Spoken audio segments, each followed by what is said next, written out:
was in the papers briefly, I'm afraid, with former government advisor to Michael Gove, Charlie Rowley, and the writer and commentator Candice Holdsworth. Good morning, good morning, good morning. Good morning.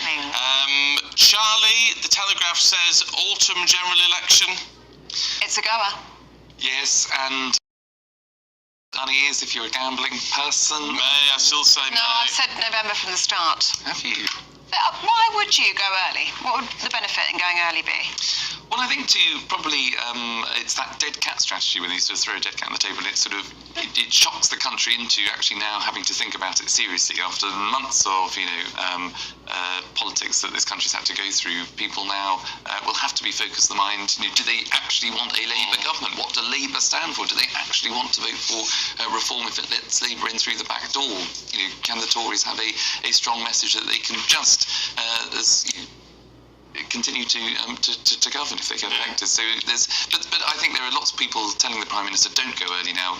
Let's have a great summer. Oh, I say no, let's get on with it. Mind you, I think if it's May the 2nd, they would have to announce it on the 19th of March, wouldn't they? Oh, would they? So, yes, it's around then. It's either the 19th or the 21st, which is only in Next week. Next week. So, What would you do if you were in charge, Charlie? Oh, well, I'd come here every day and... No, with the general election, you silly Billy. on your show. I know you would. What about general election? I'd leave it to the autumn. Yeah. I'd leave it to Candice? Oh, depends what your big priority is. Do you want to see off any leadership shenanigans? Then you go early. Yeah, that's a fair point. Candice, front page of the Times, looking at deaths from cancer. Yeah, so this is actually really interesting. So they're saying that cancer deaths have fallen by a third in middle-aged people since the 1990s. I mean, they're saying fewer people aged 35 to 69 are now dying, according to the British Medical Journal. And they attribute this to a few things. They say one is better screening. So you've got much better screening for things like breast cancer, prostate cancer, bowel cancer, cervical cancer, and particularly one of the big things in cervical cancer is the development of the HPV vaccine, and that's been a game changer, which has prevented cervical cancer deaths in women. And then the third they're saying is the fall in smoking.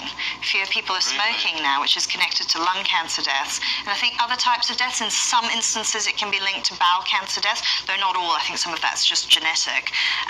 And this, I think, will strengthen the government's argument for the generational smoking ban. So they're going to say, look, this public health intervention, it's a big one, but actually if it means cancer deaths are falling, then we're totally justified in doing it. Obviously contra to people who think that Britain's become such an outlier on this issue, that it goes against civil liberties. Yeah, it's an interesting one. It's an interesting one. Should we finish off with a baked potato?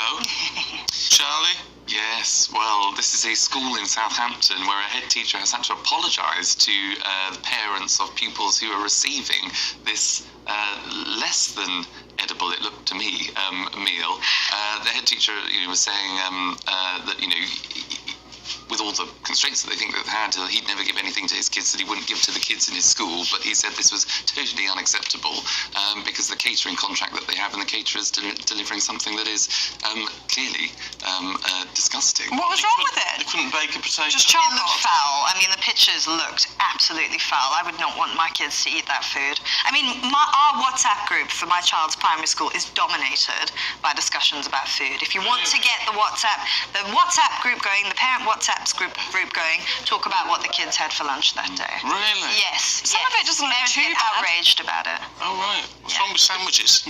Well, I just, schools must be able to, I know there was a contract, it's through the city council as well, but, the school should just be able to tear up a contract and, if it doesn't want to, and just employ someone else. Get some new meals in. I don't know what the problem is, how difficult that would be. It shouldn't be that difficult. And decent food is important, isn't it? Especially when it comes to children. Yes, What's more important than that? Healthy eating and healthy eating options. I mean, it's a marked difference, I think, between, say, my generation and my parents' generation. Nowadays, parents want healthy options, much more so.